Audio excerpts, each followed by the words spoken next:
Nos vamos de inmediato a revisar la información internacional de esta jornada. Ya estamos con Florencia Vial. ¿Cómo está, Flor? ¿Cómo estás, Andrea? Muy buenos días y muy buenos días a todos ustedes en sus casas. Y comenzamos revisando lo que ocurre a esta hora en Brasil, luego que el gobierno de ese país anunció que en las últimas 24 horas, escuchen bien, se han registrado casi 35.000 nuevos casos de contagio de coronavirus.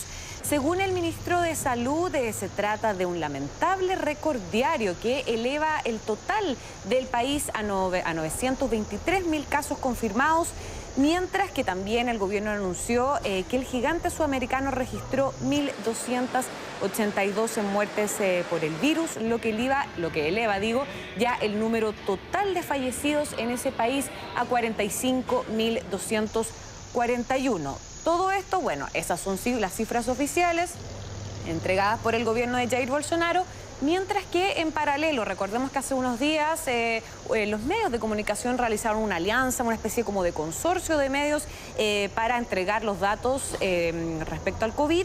Y este consorcio de medios se realizó su propio informe y detallaron que se registraron 1.338 fallecidos y más de 37.000 los casos de contagio. Ahora, si analizamos un poco esas cifras, no existe tanta diferencia entre las cifras entregadas por el gobierno y por este consorcio de medios, considerando que, por ejemplo, para reiterar, el gobierno anuncia cerca de 35.000 los casos, mientras que esta alianza de medios informa sobre 37.000 los casos de contagio.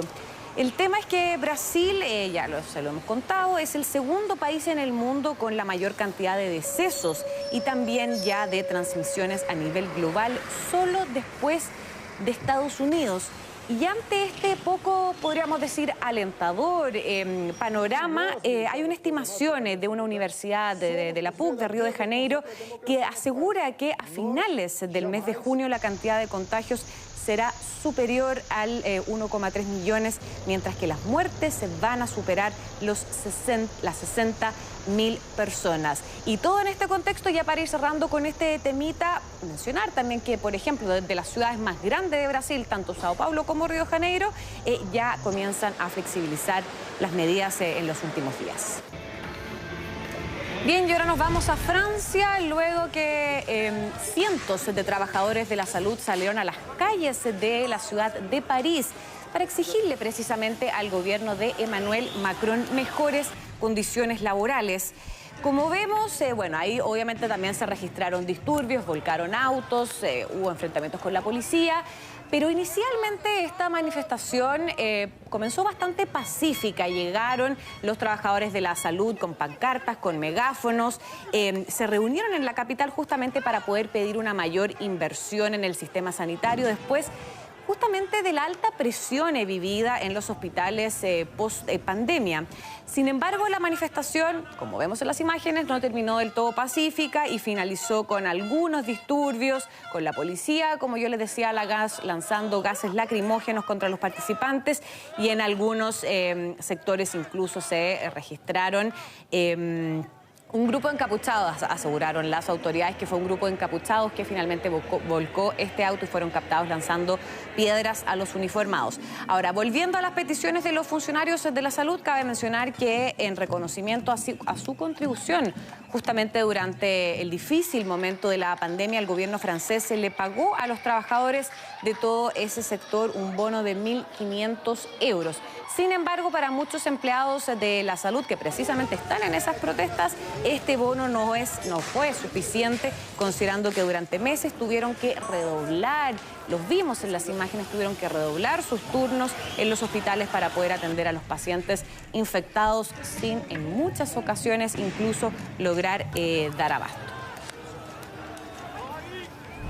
Bien, y ahora nos vamos a China, luego que las autoridades de la ciudad de Pekín anunciaron un cierre parcial de la ciudad debido, obviamente, al temor de una segunda ola de contagios por coronavirus en ese país. Todo esto luego que las autoridades sanitarias indicaron que en las últimas 24 horas se han registrado 31 nuevos casos de contagio solamente en la capital, relacionados, obviamente, a este último rebrote que se originó en este mercado de alimentos Chinfadi. nadie. El tema es que con esto la cifra de casos confirmados se eleva a 137, una cifra que se alcanzó solamente en 5 días, lo que obviamente obligó a las autoridades locales a elevar a nivel de alerta de nivel 3 a nivel 2, siendo la alerta más alta de esta categoría la alerta nivel 1. Una medida que fue anunciada en una conferencia de prensa que se realizó anoche, donde el subsecretario general del Gobierno Municipal de Pekín, quien destacó el cierre inmediato de todos los barrios que han sido declarados de alto y mediano riesgo y que todos sus residentes se van a tener que guardar cuarentena de manera obligatoria.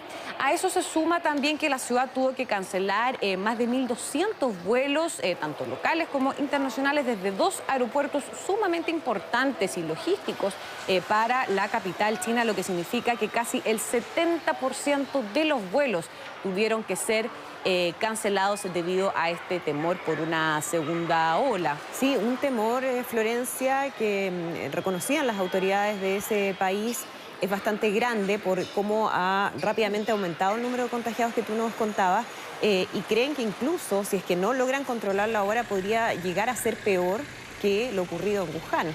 Pensemos que Pekín es la capital, la cantidad de personas, el doble de habitantes. Exactamente, por lo tanto necesitan controlarlo ahora porque si no esto puede ser realmente devastador. Claro, y justamente por eso es que se tomó una de las decisiones que más llamaron la atención, que es precisamente el cierre nuevamente de las clases. Los estudiantes no van a poder volver a clase. Nosotros habíamos visto que justamente estaban con estos protocolos de sanitización, que se tenían que lavar las manos para poder ingresar, distanciamiento social, etcétera. Bueno, finalmente no van a poder regresar a clase. Los de educación media, eso sí, van a poder tener clases virtuales, aseguraron, pero es una de las medidas que está tomando el gobierno local para poder controlar esta pandemia. Además, también a eso se suma la limitación, por ejemplo, de los taxis, también en la capital, y también anunciaron el cierre de las líneas de los autobuses procedentes de las provincias cercanas hacia la ciudad de Pekín. Ahora, ¿qué pasa o qué se sabe? ¿Qué antecedentes nuevos tenemos sobre este mercado de alimentos?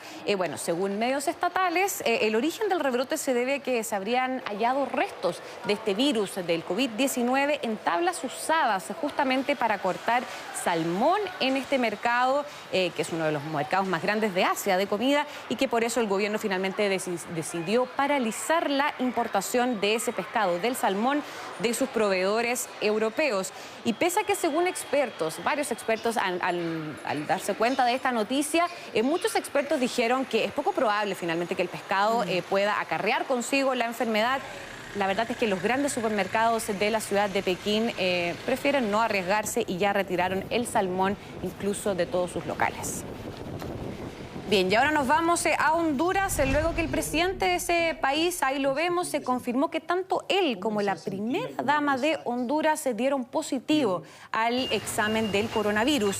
Según el presidente Juan Orlando Hernández, el fin de semana comenzó a sentir algunos malestares y que por eso se hicieron el examen con su mujer, con la primera dama Ana García. Tras la confirmación, el mandatario indicó que va a seguir con sus funciones mediante el teletrabajo desde su casa, que empezó también un tratamiento, obviamente, para controlar lo que él dijo, síntomas bastante leves, y que por el momento la primera dama es asintomática. Ahora, desde el inicio de la pandemia, a mediados de marzo, Hernández se ha mostrado al frente de la estrategia de combate y también de prevención del COVID-19, no así como los otros mandatarios quizás de los países cercanos a Honduras. Sin embargo, la pandemia ha ido en aumento en ese país pese al toque de queda establecido, recordemos, desde el pasado 16 de marzo para obligar el cumplimiento del aislamiento social, que incluso contó con la participación de las fuerzas militares de Honduras en las calles. Bien, y terminamos este bloque internacional con unas lindas imágenes. Nos vamos a Reino Unido, luego que las autoridades de ese país anunciaron que, ahí lo vemos, se reabrieron el famoso zoológico de Londres.